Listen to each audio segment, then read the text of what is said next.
பிரபல தொலைக்காட்சியில் பிரைம் டைம்ல டெலிகாஸ்ட் சீரியல் கார்த்திகை தீபம். இந்த சீரியல்ல கார்த்திக் கதாபாத்திரம் சொல்லும் நடிகருடைய பயோகிராஃபியும், அவர் யார் அப்படிங்கிறதையும், அவர் எப்படி இந்த இண்டஸ்ட்ரிக்கு வந்தார் அப்படிங்கிறதையும், அவருடைய பர்சனல் லைஃபை பற்றியும், அவரை பற்றி தெரியாத சில சுவாரஸ்யங்களை இப்ப இந்த வீடியோல பார்க்கலாம். கார்த்திகருடைய ரியல் நேம் கார்த்திக் ராஜ். இவர் ஜனவரி 21, 1988 சென்னையில பிறந்திருக்காரு. இவர் பிறந்தது வளர்ந்தது எல்லாமே சென்னையில தாங்க. சென்னையில் இருக்கக்கூடிய ஹில்ஸ் ஆதர்ஸ்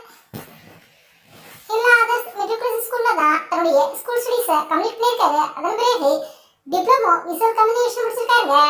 இவருடைய அப்பா 30 வருஷமா தயாரிப்பு துறையில இருந்திருக்காரு. இதனாலே கார்த்திக் ராஜ் அவர்களுக்கு மீடியாவுக்கு நடிக்கணும் அப்படின்னு ரொம்பவே ஆசை இருந்திருக்காரு. அதுவும் கார்த்திக் ராஜ் அவர்களுக்கு வெளித்தீவில் நடிக்கணும் அப்படிங்கிறதா ரொம்ப நாள் ஆசையாங்க. கார்த்திக் ராஜ் அவர்கள் படிச்சு முடிச்சுட்டு ஃபர்ஸ்ட் ஒரு ஜவுளி கடையில தான் ஒர்க் பண்ணியிருக்காரு. 2011ஆம் ஆண்டு கனா கடன் காலங்கள் சீரியலுக்கான ஆடிஷன் வந்திருக்கு. அந்த ஆடிஷன்ல கார்த்திக் ராஜ் அவர்களும் கலந்துக்கிட்டு செலக்ட் ஆயிட்டாங்க. கனா கடன் காலங்கள் சீரியல் மூலமா தான் சின்னத்திரைக்கு நடிகராக அறிமுகமானது கார்த்திக் ராஜ். இவர் அந்த சீரியல்ல கார்த்திகேயன் அப்படிங்கிற கதாபாத்திரம் நடிச்சிருந்தாரு. இவர் தன்னோட நடிப்பை ரொம்பவே யதார்த்தமா நடிச்சிருந்தாரு. இவரோட நடிப்பும் ரசிகர்களுக்கு பிடிச்சிருச்சுங்க. இந்த சீரியலுக்கு பிறகு 2013ஆம் ஆண்டு ஆபீஸ் அப்படிங்கிற சீரியல் நடிச்சிருந்தாரு. இந்த சீரியல்ல இவருக்கு ஃபேரா சுருதிராஜ் நடிச்சிருந்தாங்க.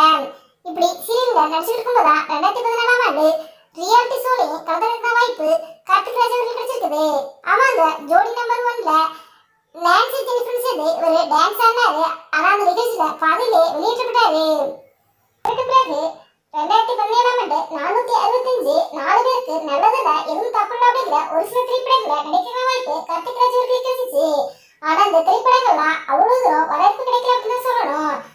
இதற்கு பிறகு 2017ஆம் ஆண்டு பிரபல தொலைக்காட்சி டெலிகாஸ்டான செம்பருத்தி சீரியல்ல பிரியாராமன் அவருடைய மகனாக ஆதித்யா அப்படிங்கிற கதாபாத்திரத்துல கார்த்திக் ராஜ் அவர்கள் நடிச்சிருந்தாரு. இந்த சீரியல்ல ஒரு நடிப்பு ரசிகர்களுக்கு பிடிச்சு போயிருந்துச்சு. ரசிகர்கள் மத்தியில் நல்ல வரவேற்பு பெற்ற ஒரு சீரியலாக தான் செம்பருத்தி சீரியல் இருந்துச்சு. செம்பருத்தி சீரியலுக்கு பிறகு யானும் நீயும் முகிலன் அப்படிங்கிற ஒரு சில ஷார்ட் பிலிம்ஸ்லையும் கார்த்திக் ராஜ் அவர்கள் நடிச்சிருக்காருங்க. கார்த்திக் ராஜ் அவர்கள் தன்னுடைய நின்னல் காதலியான யாசினி என்பவரை பெற்றோர் சமூகத்துல 2014ஆம் ஆண்டு திருமணம் செஞ்சுட்டாரு. ஆனா அவருடைய திருமண வாழ்க்கை ஒரு சில வருடங்களே முடிவுக்கு வந்துருச்சு. ஆமாங்க, கார்த்திக் ராஜுக்கும் அவருடைய மனைவிக்கும் கருத்து வேறுபாடு ஏற்பட்டு விவாகரத்து பெற்று 2020ஆம் ஆண்டு பிரிஞ்சாங்க. கார்த்திக் ராஜ் அவர்கள் கார்த்திகை தீபம் சீரியல்ல கார்த்திக் அப்படிங்கிற கதாபாத்திரத்துல leading role நடிச்சிருந்தாரு. Karthigai Deepam serial முதல் பாகம் வெற்றியை எடுத்து இப்ப கார்த்திகை தீபம் சீரியல் சீசன் 2 ஆனது ஒளிபரப்பாகிறது. அதுலயும் கார்த்திக் ராஜ் அவர்கள் தான் லீடிங் ரோலா நடிச்சிட்டு இருக்காரு.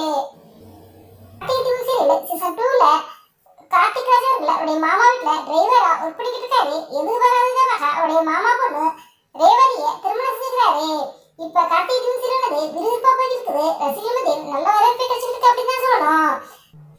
கார்த்திக் ராஜ் அவர்கள் பல விருதுகளை வாங்கியிருக்காங்க. ஆமாங்க, ஜி தமிழ் குடும்ப விருது, சிறந்த நடிகர் கடை விருது, சிறந்த ஜோடி கடை விருது அப்படின்னு பல விருதுகளை வாங்கியிருக்காரு. கார்த்திக் ராஜ் அவர்களுக்கு சினிமாவுல திரைப்படத்துல நடிக்கணும் அப்படிங்கிறது ஆசை. அவருடைய ஆசை நிறைவேறணும்னு சொல்லிட்டு முடிச்சாக வாழ்த்துக்களை தெரிவித்துக் கொள்கிறோம். நீங்க கார்த்திக் ராஜ் அவர்களை பத்தி என்ன நினைக்கிறீங்க அப்படிங்கிற உங்களுடைய கருத்துக்களை எங்களுடைய கமெண்ட்ஸ் பண்ணுங்க. இந்த வீடியோ பிடிச்சிருந்தா லைக் பண்ணுங்க, ஷேர் பண்ணுங்க, கமெண்ட் பண்ணுங்க. மறக்காம 2 சப்ஸ்கிரைப் பண்ணுங்க.